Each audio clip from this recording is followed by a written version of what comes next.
कहते हैं समय राजा को रंग और रंग को राजा बना देता है। कभी ये अधूरा सच लगता है। जब हम गलतियां करते हैं तब करनी को समय से जोड़ देते हैं। इस कहानी के किरदारों के साथ कुछ ऐसा ही हुआ। दो सगे भाई एक दूसरे के दुश्मन बन गए। जब तक माँ बाप थे, रेस्टोरेंट अन्नपूर्णा का शहर में बड़ा नाम था। रेस्टोरेंट खुलने से देर रात तक ग्राहकों का तांता लगा रहता। फुर्सत ही न मिलती। पैसों की ऐसी बरसात, मानो एक ही जगह बादल फट रहे हों। पर समय हमेशा एक सा नहीं रहता। करवटें बदलने लगा। पाप का साया सिर से क्या उठा। भाइयों में प्रॉपर्टी को लेकर विवाद शुरू हो गया। किसी तरह जमा पूंजी का बंटवारा हो गया। लेकिन पेंच रेस्टोरेंट को लेकर फंस गया। आपस में खींचतान चलती रही। घर में स्त्रियां झगड़ती रहीं। बाहर दोनों भाई, एक कहता मैं लूंगा और दूसरा कहता मैं लूंगा। खबर को पंख लगे। उधर रिश्ते के मामा नेमी चंद के कान खड़े हो गए। बिना विलंब किए वो अपनी पत्नी और बड़े बेटे को लेकर उनके घर पहुंच गया। बड़ी चतुराई से उसने ज्ञानी व्यक्ति की तरह दोनों भाइयों, उनकी पत्नियों को घंटों अध्यात्म की बातें सुनाई। सुख दुख पर लंबा प्रवचन दिया। जब देखा कि सभी उसकी बातों में रुचि ले रहे हैं, तब वो मतलब की बात पर आया। आपस में प्रेम भाव बनाए रखो। जिंदगी की यही सबसे बड़ी पूंजी है। रेस्टोरेंट तो सबसे बाद की चीज है। नवीन ने चिंता जताई। हमारी समस्या ये है कि इसे बेचेंगे तो लोग थू थू करेंगे। थू थू पहले ही क्या कम हो रही है? नेमी चंद समझाते हुए बोला। रेस्टोरेंट ही सारे फसाद की जड़ है। यदि इसे किसी बाहरी को बेचोगे तो बिरादरी के बीच रही सही नाक बिगड़ जाएगी। अब सभी सोच में पड़ गए। रेस्टोरेंट एक है और हक दोनों का है। पहले तो मिल के चलाओ, और नहीं चलाना चाहते तो मैं खरीदने की कोशिश कर सकता हूँ। समाज यही कहेगा कि रिश्तेदारी में रेस्टोरेंट बिका है। नेमी चंद का शातिर दिमाग चाले चल रहा था। उसे पता था कि सुलह तो होगी नहीं और रेस्टोरेंट दोनों ही रखना चाहते थे। यही उनकी समस्या है। तो रेस्टोरेंट बेचना इनकी मजबूरी है और उसे सोने के अंडे देने वाली मुर्गी को हाथ से जाने नहीं देना चाहिए। आखिरकार उसकी कूटनीति सफल हुई। दोनों भाई रेस्टोरेंट उसे बेचने को राजी हो गए। नेमी चंद ने सप्ताह भर में ही जमा जमाया रेस्टोरेंट 2 करोड़ रुपए में खरीद लिया। बड़े भाई प्रवीण और छोटे भाई नवीन के बीच मसला हल हो गया, किंतु मन में कड़वाहट भर गई। नेमी चंद ने रेस्टोरेंट अन्नपूर्णा के बोर्ड के नीचे पुराना नाम बदलकर नेमी चंद एंड सन्स लिखवा दिया। रेस्टोरेंट के पुराने स्टाफ से लेकर फर्नीचर, काउंटर कुछ नहीं बदला। एकमात्र मालिकाना हक बदल गया था। दोनों भाई जब भी रेस्टोरेंट के पास से गुजरते, खुद को ठगा हुआ महसूस करते। अब दोनों पश्चाताप की आग में जलने लगे। दोनों के परिवार पुश्तैनी मकानों में अलग अलग रहा करते थे। दोनों के प्रवेश द्वार अगल बगल थे। बरामदे जुड़े हुए थे, लेकिन बीच में ऊंची दीवार खड़ी थी। दोनों भाइयों की पत्नियां एक दूसरे को फूटी आंख न देखती। बच्चे समझदार थे मगर मजबूर। भाइयों के बीच कटुता इतनी थी कि एक बाहर निकलता तो दूसरा उसके दूर जाने का इंतजार करता। तभी एक दूसरे की शक्ल देखना पसंद न करते। रेस्टोरेंट खरीदने के बाद नेमी चंद के दर्शन दुर्लभ हो गए। पहले कुशल क्षेम पूछ लिया करता था। धीरे धीरे नेमी चंद उनकी कहानी से गायब ही हो गया। ले देकर एक बुजुर्ग थे, गोकुल प्रसाद, उनके पारिवारिक मित्र। जब उन्हें इस घटना की जानकारी हुई तो वो बड़े दुखी हुए। उसी दिन वो दोनों से मिलने उनके घर चले आए। पहुंचते ही उन्होंने दोनों को एकांत में बुलाकर अपनी नाराजगी जताई। फिर बैठकर समझाया, इस झगड़े में कितना नुकसान हुआ तुम लोग अच्छी तरह जानते हो। नेमी चंद ने चालाकी की है, लेकिन इसमें सारा दोष तुम लोगों का है। गलती हो गई दादा, रेस्टोरेंट हमारे भविष्य में ना था, सो चला गया। प्रवीण पीड़ित स्वर में बोला और दोनों हथेलियों से चेहरा ढक लिया। मूर्खता खुद करते हो और दोष भविष्य और समय पर डालते हो। गोकुल प्रसाद ने निराश होकर लंबी सांस ली। सारे शहर में कितनी साख थी रेस्टोरेंट की। खून पसीने से सींचा था उसे तुम्हारे बाप दादा ने। नवीन बेचैन हो गया। छोड़िए दादा, अब जी जलता है मेरा। रुपया है तुम्हारे पास, अब समझदारी दिखाओ। दोनों भाई अलग अलग रेस्टोरेंट खोलो।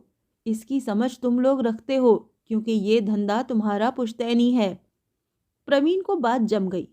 सब ठीक है, पर एक ही इलाके में पहले से ही एक रेस्टोरेंट है। खानदान का नाम भी कुछ मायने रखता है, गोकुल प्रसाद ने कहा। मैं तुम्हारे पिता का दोस्त हूँ, गलत नहीं कहूँगा, खूब चलेगा। मैं आपकी बात मान लेता हूँ, प्रवीण ने कहा। इससे भी पूछ लो, इसे रेस्टोरेंट खोलना है या नहीं। नवीन भड़क उठा। क्या समझते हो, तुम खोलो और मैं हाथ पे हाथ धरे बैठा रहूं?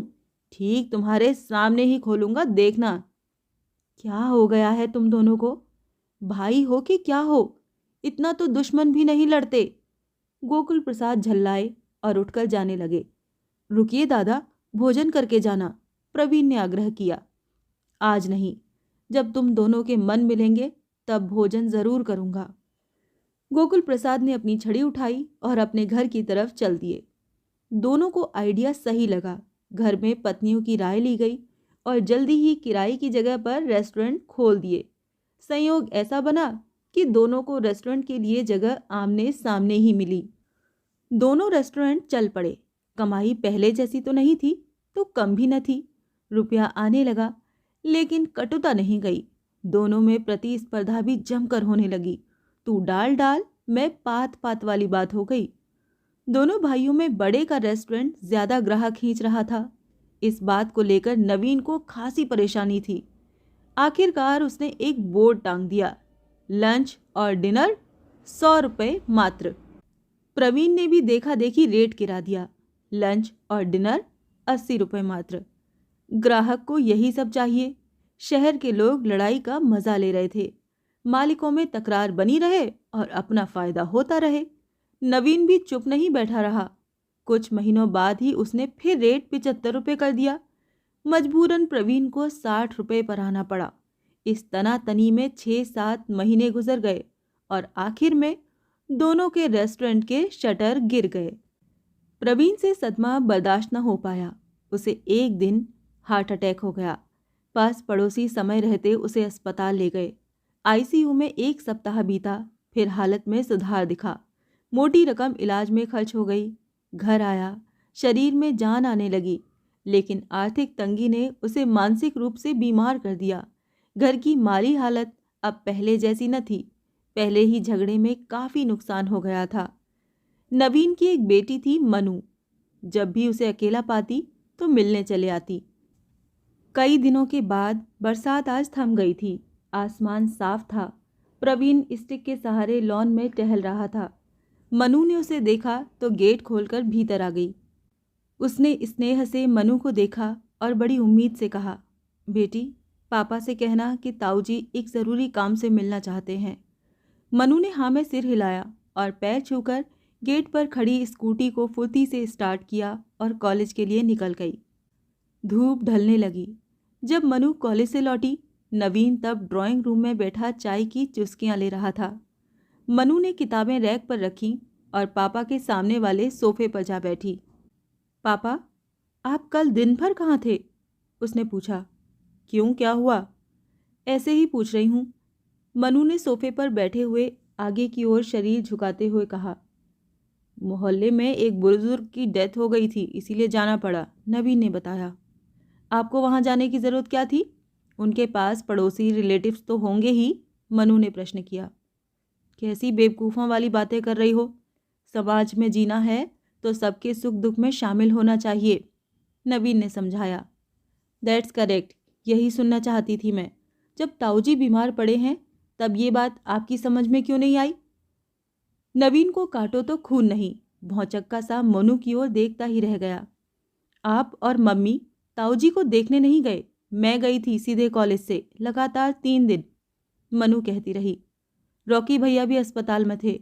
मैंने उन्हें घर चलने को कहा तो बोले यहाँ से सीधे हॉस्टल जाऊंगा, घर अब रहने लायक नहीं रहा। ये सब मुझे क्यों सुना रही हो? नवीन ने प्रश्न किया। इसीलिए कि ताऊजी कोई पराये नहीं है। आज उन्हें आपकी ज़रूरत है, मिलना चाहते हैं आपसे। नवीन ठगा सा रह गया। इस उम्र तक वो जो समझ न सका, वो छोटी सी उम्र में उसे सिखा रही थी। मनु उठी और पापा के गले से लगकर बोली, समाज के लिए नहीं, रिश्ते निभाने के लिए। ताऊजी से मिलिए, आज और अभी। उधर प्रवीण नवीन से मिलने को बेचैन था। वो बार बार कलाई घड़ी की सुइयों पर नजरें टिका देता, कभी बरामदे से नीचे मेन गेट की ओर देखने लगता। अंधेरा बढ़ने लगा। रोशनी में कीट पतंगे सिर के ऊपर मंडराने लगे। थक कर वो उठने को हुआ, तभी नवीन आते हुए दिखाई दिया। उसने इशारे से सामने की चेयर पर बैठने को कहा। नवीन कुछ देर असहज खड़ा रहा। मस्तिष्क में मनु की बातें रह रह कर दिमाग में आ रही थीं। वो आगे बढ़ा और चेयर को खींचकर अनमना सा बैठ गया। दोनों बहुत देर तक खामोश रहे। आखिरकार नवीन ने औपचारिकतावश पूछा, तबीयत ठीक है अब? उसने हाँ कहते हुए असल मुद्दे की बात शुरू की। मुझे पैसों की सख्त ज़रूरत है। मैंने सोचा कि मेरे हिस्से का मकान कोई और खरीदे, उससे अच्छा तुझे बेच दूं। जितना भी देगा मैं ले लूँगा। नवीन खामोश बैठा रहा। सुन रहा है मैं क्या कह रहा हूँ? उसने जोर देकर कहा। सुन रहा हूँ, सोच भी रहा हूँ। किस बात का झगड़ा था जो हम पर ऐसी नौबत आई? हमारा खून तो एक था, फिर क्यों दूसरों के बहकावे में आ गए? अब पछता कर क्या फ़ायदा? खेत तो चिड़िया कब की चुग गई। मैं ऐसी हालत में न जाने कब तक जीऊँगा। तुझसे दुश्मनी लेकर जाना नहीं चाहता। प्रवीण ने उदास होकर बरामदे की छत को ताकते हुए कहा। तुम तो बड़े थे, बड़े का फर्ज नहीं निभा पाए। मैं तो छोटा था, नवीन ने उखड़े स्वर में कहा। फिर चश्मा उतारकर रुमाल से नम आंखें साफ करने लगा। बड़ा हूं तो क्या हुआ, छोटे का कोई फर्ज नहीं बनता क्या? खैर छोड़, जो हुआ सो हुआ। अब बता, मेरा हिस्सा खरीदेगा? नहीं, नवीन ने सपाट सा जवाब दिया। क्यों, क्या हुआ? रेस्टोरेंट बेचकर हम गलती कर चुके हैं। अब मेरी मजबूरी समझ, भले ही रुपए किश्तों में देना। मैं अब किसी और को बचा कुचा ज़मीर बेचना नहीं चाहता। प्रवीण ने फिर दुखी होकर वजह बताई। रॉकी की इंजीनियरिंग पूरी हो जाए, यही मेरी अंतिम ख्वाहिश है। शरीर ने साथ दिया तो कहीं किराए पर घर लेकर छोटा मोटा धंधा शुरू कर लूँगा। हमने आपस में जंग लड़ी, तुम भी हारे, मैं भी हारा। नुकसान दोनों का हुआ, तो भरपाई भी दोनों को ही करनी है। तेरी मंशा क्या है मैं नहीं जानता। मुझे इतना पता है कि मुझ में अब लड़ने की ताकत नहीं है, और लड़ना भी नहीं चाहता। प्रवीण ने टूटे स्वर में कहा। मैं लड़ने की बात नहीं, जोड़ने की बात कर रहा हूँ। नवीन ने कुछ देर सोचते हुए जोर देकर अपनी बात रखी। हम लोग मिलकर फिर से रेस्टोरेंट खोलेंगे। अब हम बेचेंगे नहीं, खरीदेंगे। नवीन उठते हुए बोला। आज मनु मेरी आंखें न खोलती तो पुरखों की एक और निशानी हाथ से निकल जाती। प्रवीण आश्चर्य से नवीन को देखता रह गया। उसकी आंखें एकाएक बरसने लगीं। गिले शिकवे खरपतवार की तरह दूर बहते चले गए। मकान बेचने की कोई ज़रूरत नहीं है, सब ठीक हो जाएगा। बिजनेस के लायक पैसा है मेरे पास, जाते जाते नवीन कहता गया। इस बात को लगभग 4 महीने हो गए। रेस्टोरेंट के शुभारंभ की तैयारियां शुरू हो गईं। इश्तिहार बांटे जा चुके थे। दशहरे का दिन था। रेस्टोरेंट रंगीन फूलों से बेहद करीने से सजा था। शहर के व्यस्ततम इलाके में इससे व्यवस्थित और आकर्षक रेस्टोरेंट दूसरा न था। परिचित लोग दोनों भाइयों को बधाई दे रहे थे। घर की बहुएं वयोवृद्ध गोकुल प्रसाद से उद्घाटन की रस्म निभाने के लिए निवेदन कर रही थीं। गोकुल प्रसाद कोई सगे संबंधी न थे, पारिवारिक मित्र थे। एक मित्र के नाते उनके स्नेह और समर्पण पर सभी गौरवान्वित हो रहे थे। मनु सितारों जड़े आसमानी लहंगे में सजी धजी मेहमानों का स्वागत कर रही थी। रॉकी प्रवीण और नवीन के बीच खड़ा तस्वीरें खिंचवा रहा था। सड़क पर गुजरते हुए लोग रेस्टोरेंट के बाहर चमचमाते सुनहरे बोर्ड की ओर मुड़ मुड़ कर देख रहे थे, जिस पर लिखा था रेस्टोरेंट अन्नपूर्णा ब्रदरहुड।